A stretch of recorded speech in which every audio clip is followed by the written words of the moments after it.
How to fill up Form 1099 NEC and what's the filing deadline for it.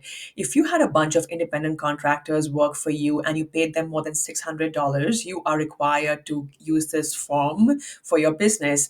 On line number one is where you enter the total amount of annual payments that you made to an independent contractor. You also enter the recipient's TIN number, his name, address, so on and so forth. Now, in order for you to get this information correct, you are suggested to get Form W9, which is known as the Request for Taxpayer Identification Number and Certification, filled in at the time of starting your work. This is where your contractor enters his name, his business name, so on and so forth, his social security number or his EIN. And this is the information that you use to fill in here on your 1099 NEC.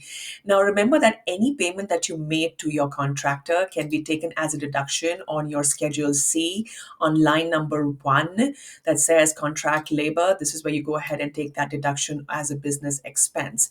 Now, your 1099 NEC is an informational return. There are two copies to it. Copy A goes to the IRS and copy B goes to your contractor.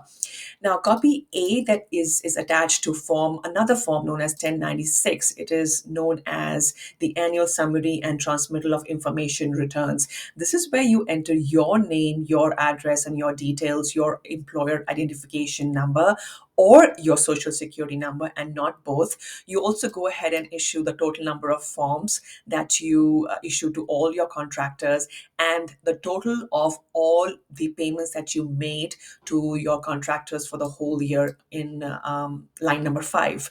Go ahead and check this option that says 1099 NEC. And you're required to mail out Form 1096 alongside your 1099 NEC. And where you mail out depends in which state that you live.